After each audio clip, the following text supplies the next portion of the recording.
Spring has sprung and ball players are heading back to the fields. The Cardinals opened earlier this week while the Cubs held their season opener just last night. Local teams are also taking to the field, and KHQA's Melissa Shriver is at River City Sports Academy talking about how to get the best fit for your baseball equipment this year. Now, each year, U.S. emergency departments treat nearly 175,000 sports and recreation-related traumatic brain injuries, including concussions among children and adolescents from birth to 19 years. But during the last decade, emergency room visits and sports recreation-related traumatic injuries happen to children and adolescents are increasing. So what's going on, Melissa? Well, as you said, 60% increase in the last decade. That should be a red light warning sign for any parent who has a child in any sporting activity, especially basketball, baseball, football. Those are very important things to know about. And really, one thing that really hinges on your child's safety in the field is their helmet. I'm joined here with Mike Giles. He is a coach for the River City Dirtbags and one of the founders. You tell me a little bit about why a helmet is so important to your child's safety. Well, one of the reasons helmets are so important is your child is going to be batting, and while they're batting, if they get hit in the head, they need that protection. Also, you needed the proper fit helmet. If they're running the bases and the helmet falls off, then the helmet can't do its protection. So you need a helmet that fits correctly and that doesn't move when the child is running, so he can stay protected, him or her. Well, it's just scary to think about a traumatic brain injury and a child like Gavin's age. He's 8 years old, but there's a lot of children that are actually having traumatic brain injuries like concussions at this age. When we pick out a helmet, we have some helmets here. What should we be looking for a player like Gavin? Anytime you look at a helmet, you want to look at a couple different things. One, you want to make sure the size is correct. One, so it doesn't fall off. Two, you want a lot of padding in here. When we all played, we had maybe a 1/4 inch of padding.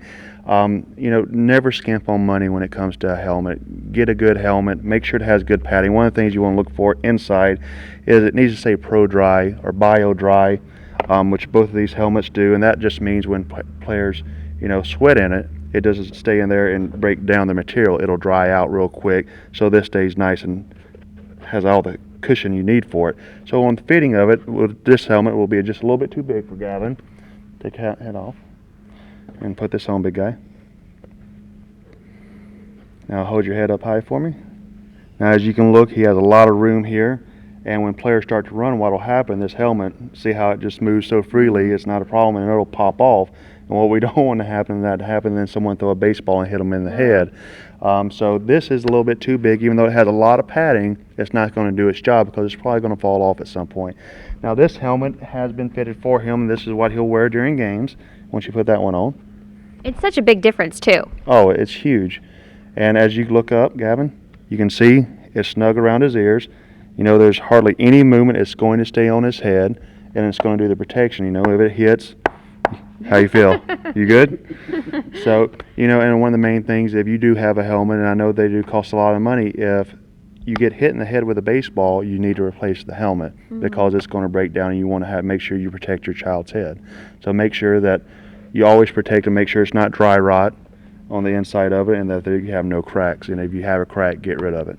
So you heard it here. Important not to skimp, obviously, on your child's head or his brain. One thing that we wanted to talk about, too, is, we always see DB around town or River City Dirtbags. Tell me the story about the River City Dirtbags. It's relatively new, only 6 years old, but it's gotten very big. Yes, the Dirtbags actually started as a YMCA baseball team, and we started playing T-ball and coach pitch. We started doing a couple of tournaments, then we got a bunch of parents together and we expanded, started traveling, playing baseball around the area. As we started playing baseball, there were several other teams in the area that started forming, which is great for this area.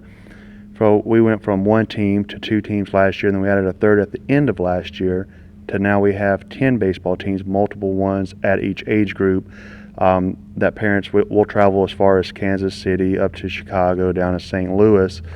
And it's just not Quincy, and that's one of the reasons we don't call it the Quincy Dirtbags anymore, because we were called the Quincy Dirtbags.